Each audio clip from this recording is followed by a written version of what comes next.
क्या कभी सोचा है ब्लैक मनी व्हाइट मनी कैसे बनती है? यह शब्द आप न्यूज में हमेशा सुनते हैं, लेकिन इसके पीछे असल में क्या होता है? चलो इसे आसान भाषा में समझते हैं। सबसे पहले ब्लैक मनी क्या होती है? ब्लैक मनी वह इनकम है जो सरकार को रिपोर्ट नहीं की जाती। ये गैर कानूनी एक्टिविटीज से कमाई जा सकती है या बस टैक्स न देकर। बेसिकली ये वह पैसा है जो शैडो में रहता है, कानून के बाहर। अब ब्लैक मनी को व्हाइट मनी में बदलना मतलब उस छिपे हुए कैश को ऑफिशियल इकोनॉमी में लाना, उसे क्लीन और लीगल दिखाना। लोग ये मैजिक ट्रिक कैसे करते हैं? इस प्रोसेस को मनी लॉन्ड्रिंग कहते हैं। और हाँ, इसमें काफी ट्रिक्स होती है। चलो रियल एस्टेट से शुरू करते हैं। कोई घर खरीदना चाहता है, चेक या बैंक ट्रांसफर से पूरी पेमेंट करने की बजाय वे उसका कुछ हिस्सा कैश में देते हैं, ब्लैक मनी, और बाकी बैंक के थ्रू व्हाइट मनी। प्रॉपर्टी फिर कम ऑफिशियल अमाउंट पर रजिस्टर हो जाती है। समय के साथ वे प्रॉपर्टी को ज्यादा कीमत पर बेच सकते हैं और प्रॉफिट पूरी तरह से लीगल दिखता है। एक और पसंदीदा तरीका शेल कंपनीज। लोग फेक कंपनियां बनाते हैं सिर्फ कागजों पर।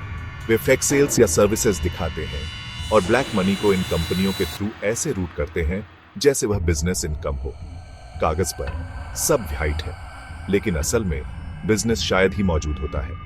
फिर डोनेशंस का पुराना तरीका है। कुछ चैरिटीज और ट्रस्ट बिना ज्यादा सवाल पूछे कैश डोनेशंस एक्सेप्ट करते हैं। उस ब्लैक मनी को एक रसीद मिल जाती है और अचानक वह व्हाइट हो जाती है।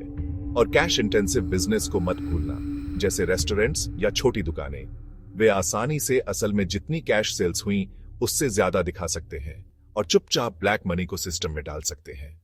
तो क्या इसका मतलब है कि ब्लैक मनी वाले हर कोई बच जाता है? ऐसा नहीं है।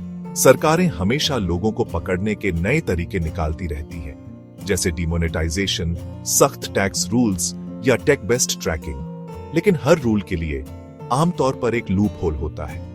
असली सवाल यह है, ब्लैक मनी पहले स्थान पर क्यों मौजूद है? यह अक्सर लालच, करप्शन और कभी कभी बस कॉम्प्लेक्स रूल्स से बचने की कोशिश के कारण होता है। लेकिन याद रखें, ब्लैक मनी पूरी इकोनॉमी को नुकसान पहुंचाती है। इसका मतलब है स्कूलों, हॉस्पिटल्स और पब्लिक सर्विसेज के लिए कम पैसा। तो अगली बार जब आप ब्लैक मनी को व्हाइट में बदलते हुए सुने, तो आप जानते हैं कि यह सिर्फ एक सिंपल ट्रिक नहीं है, यह एक पूरा सिस्टम है। और इसका असली सॉल्यूशन ट्रांसपेरेंसी, गुड गवर्नेंस और हम सभी की तरफ से थोड़ी ईमानदारी है। अगर आपको यह इंटरेस्टिंग लगा तो लाइक, शेयर और सब्सक्राइब करें ऐसी और मिथ बस्टिंग वीडियोस के लिए। देखने के लिए धन्यवाद।